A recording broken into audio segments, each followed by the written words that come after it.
Hey Vicky, you're right. The final 2 of 12 girders we're just told should be rolling in from Arizona any minute now. Now take a look at this. These are the other 2 steel girders. Experts say the answer is simple. It all boils down to money and the cost of living. Good news for nearly 8 million taxpayers this week. The IRS has deposited more than $7 billion into bank accounts in this first round of stimulus rebate checks. We're told that the large boats will have to somehow be rerouted. No matter what you decide to do, one very important thing to keep in mind is to keep all your receipts and documentation. Is it any cooler there? Hey, hey Toan. Hey Vicky, definitely drinking lots of water out here because it is hot all across the Bay Area. There's no lightning out here so far tonight. However, we are just getting word from the National Weather Service that they are extending their fire weather watch. We're out here on the 2600 block of Broadway in San Francisco, just in front of House Speaker Nancy Pelosi's home. Very good news, April. It looks like all this excitement may soon come to an end, this whole whale adventure. With the self-titled CD just released, A Little Luck and a lot of talent,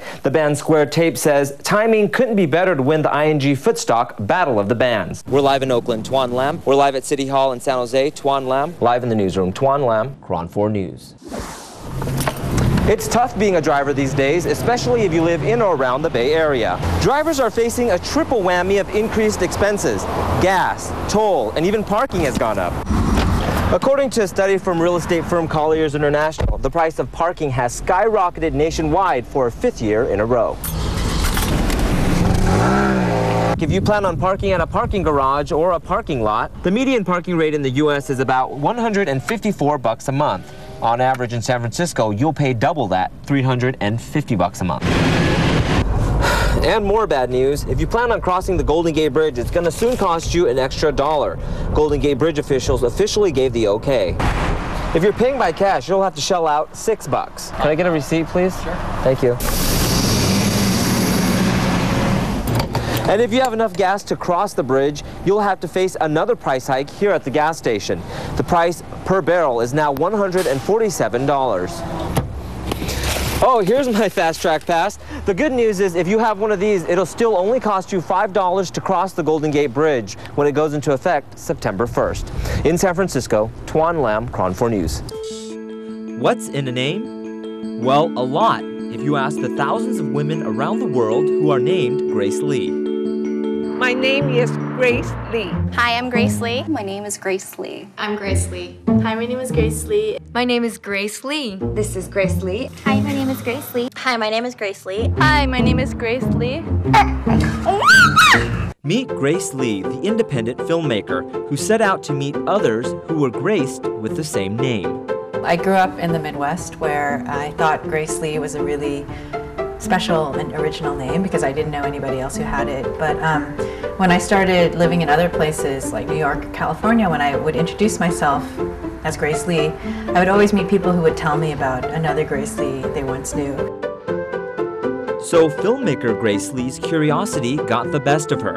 She decided to document her journey the way she knew best. I started telling people that I was doing a film about people named Grace Lee. I kind of spread the word, created a website, had people come and collected information that way. And just sort of started from there, like meeting people, following up with characters that I'd heard about or people who refer other Grace Lees to me. Thousands of Grace Lees from all corners of the world contacted her. Inspired, she decided to personally meet some of them, 40 in total. Like this car dealer in Koreatown, Los Angeles. I'm Grace Lee. I'm with a CBS affiliate here. So, what did the Grace Lees of the world have to say? I was a clumsy, fat kid, and being named Grace seemed to me like a terrible curse. Oh, my name is so common. It's so,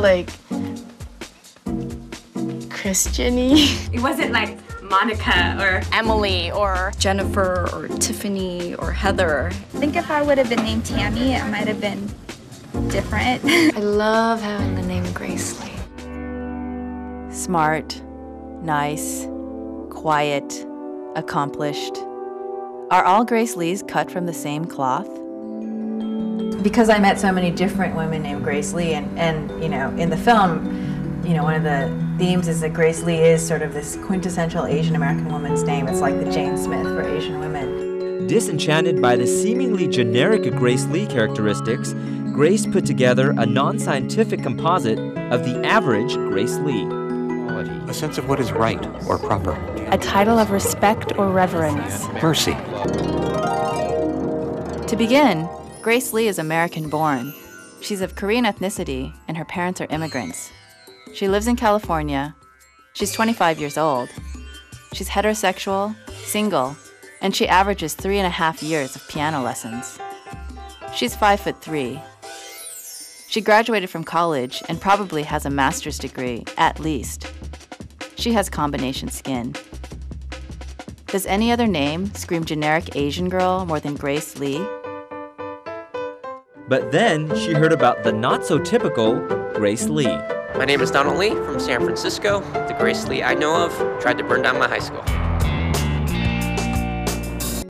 Besides Grace Lee, the rebel, she also found some Grace Lees who inspired her, like Grace Lee Boggs from Detroit, a writer and activist who devoted herself to social change. And I became so active in the Black Power movement that FBI records of that time say that I was probably Afro-Chinese. After 4 years and venturing thousands of miles, what did filmmaker Grace Lee learn from her journey? There were times when I started getting into feeling like, oh my God, all these Grace Lees are alike, there's, they do fit the stereotype and it's kind of eerie, but then that surprised me, but then also just sort of digging deeper and realizing, well, maybe the stereotype exists because we don't bother to actually find out more about who these people are. So, what's in your name? For Pacific Fusion, I'm Toan Lam. Nguyen-Duc Wangden was overcome with emotion as she left the San Francisco federal courtroom with fellow climber Brianna Morgan. I'm just really lucky to be alive right now. They have each been charged with one count of forcibly thrusting themselves upon a foreign consulate. That's a misdemeanor that faces up to 6 months in jail. Wangden, with Students for Free Tibet, rappelled off of the roof of the San Francisco consulate Wednesday to simulate a mock hanging. She fell 15 feet. Protesters say consulate workers cut the rope. 2 people from the consulate came onto the roof, incredibly angry. The man disappeared for a moment, came back with a steel pipe of about 3 feet long and about 1 inch diameter, and began to threaten me and hit me on my legs and my body with the steel pipe, at which point I was yelling that Nguyen-Duc was being supported only by her lines and that cutting the lines would mean that she would die. I had my cloak ready and my hood ready, and I was putting my placards on and just focused on what I was there to do until I felt a little tug, but I didn't want to think that somebody was trying to cut my rope.